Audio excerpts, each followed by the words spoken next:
Incorrect Guide to Islam and the Crusades, best-selling author Robert Spencer chronicles the relationship between Muslims and Christians. He argues that modern Islamic terrorists share a similar ideology as other Muslims throughout history. From Politically Incorrect Guide Day 2007, this is 40 Minutes. Our next speaker on this fascinating day when we're demolishing all kinds of politically correct sayings that we hear in our country is Robert Spencer. He is the director of Jihad Watch and an adjunct fellow with the Free Congress Foundation. He has had many articles and had many appearances on television, and he is the author of the Politically Incorrect Guide to Islam. Please welcome Robert Spencer.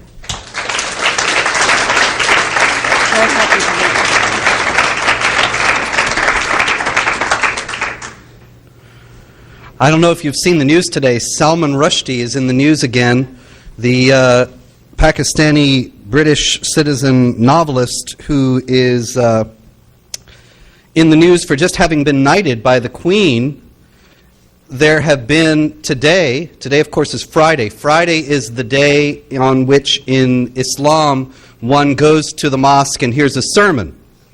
And today, evidently all over Central Asia, in Salman Rushdie's native land and neighboring lands, there were sermons denouncing his being knighted and calling for action in retaliation, revenge.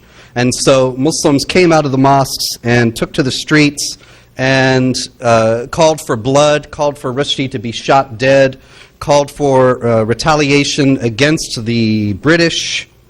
And, of course, all of this, as several speakers in the Pakistani parliament and elsewhere have explained, it's all our fault.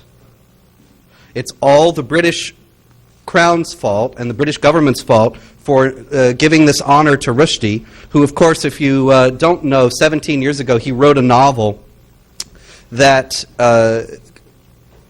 contains a rather unflattering portrait of the Prophet of Islam, Muhammad. And this was considered to be blasphemous by the government of Iran at the time, and he was given a death fatwa. Fatwa was a religious ruling. He was condemned to death, and the Iranian government offered a bounty that anybody who killed him would be paid and rewarded by the Iranian government. Of course, he has never given anyone an opportunity to collect, but this bounty has been renewed several times, and the death fatwa, the death sentence on Rushdie's head, has been renewed several times over the years, including yesterday. This creates some very uncomfortable problems for the West, and for the United States in particular, because we are in the position of aiding what many people believe in the Muslim world is a blasphemer, somebody who has offended against religious piety.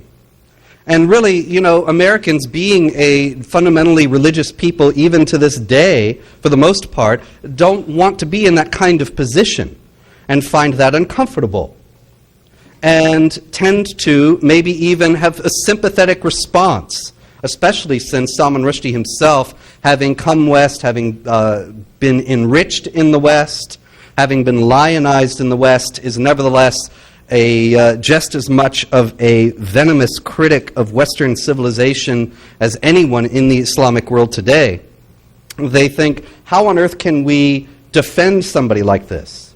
And this comes to fundamental questions about what we're facing in the war on terror today, and what it means for us as Americans and as inheritors of Western Judeo-Christian civilization. This is because this comes to the heart of fundamentally different ideas of what it means to be a human being standing before God, and what the implications of that are.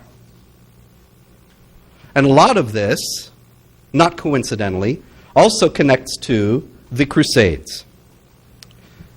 Bill Clinton, right after 9/11, said it was all because of the Crusades. The Islamic world was attacked in an unprovoked attack. In 1099, the Crusaders sacked Jerusalem with unbelievable brutality. Memories are long in the Islamic world. They still tell those stories about the Crusaders massacring people knee-deep in blood in the streets. And this is why they hate us. It's all our fault. We provoked them in the Crusades and have continued to provoke them through colonialism and so on, all the way down to the present day. And this is why we had 9/11. And this is why we have rioters in the streets today all over Central Asia, because of this action by the British government. Now, two fundamentally different ideas of the human person and of that person's responsibility before God. All of this has to do with that. Because in the Islamic world, the idea of God, the idea of Allah in Islam, is that of what we would term a dictator.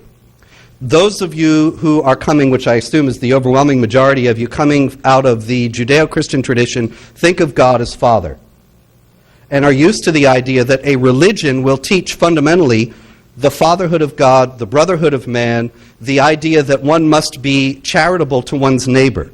People assume this to a tremendous degree. Even today in our post-Christian society, people assume that anything that goes by the name of a religion must teach universal love, universal benevolence, and charity. That is not the case. In the Islamic religion, if you read the Quran, the holy book of Islam, if you read the life of Muhammad, the prophet of Islam, and if you study the history of Islam, you will find again and again, all the way through all the sacred texts of Islam, and all the way through Islamic history and culture, you find a very sharp division between the believers and the unbelievers. The believers are the ones who are blessed. The believers are the ones who are favored. The unbelievers have no standing whatsoever, no dignity as human persons, no obligation to love them, no obligation to be good to them, no obligation toward them whatsoever. As a matter of fact, you have a responsibility, according to the Quran, chapter 9, verse 29, you can check up on me on that, the responsibility to wage war against the unbelievers, particularly against Jews and Christians, who are referenced in that verse, in order to subjugate them under the rule of Islamic law, which in this view is considered the law of God. Now, what does this have to do with the Crusades, and what does this have to do with Salman Rushdie? Everything. The Crusades were presented by Bill Clinton, by many others, even to, you hear this all the time. You can probably turn on the television and hear somebody saying it today, as the beginning of the suspicion and hostility between the Islamic world and the non-Islamic world.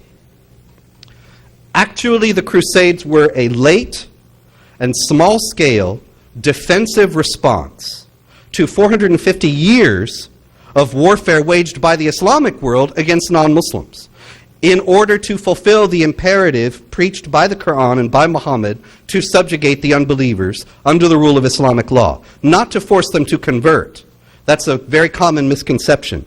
Not to make them, compel them to be Muslims, but to subjugate them as second-class citizens. Non-Muslims do not, under the teachings of, under the traditional holdings of Islamic law, they do not enjoy equality of rights with Muslims. They do not enjoy full citizenship status.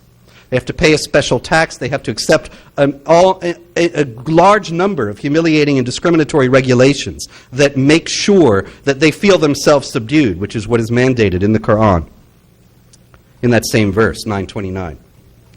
Now, 450 years of warfare. The Islamic armies came out of Arabia. Muhammad died in 632. Almost immediately, the Islamic armies began to pour out of Arabia into the neighboring lands. Were those lands Muslim? No, of course not. They were Christians. They had been, that was over half of Christendom, and they had been Christian lands for 600 years. Syria, Egypt, all of North Africa, Lebanon, some of the greatest saints of the Christian tradition. Athanasius, the author of the Nicene Creed. The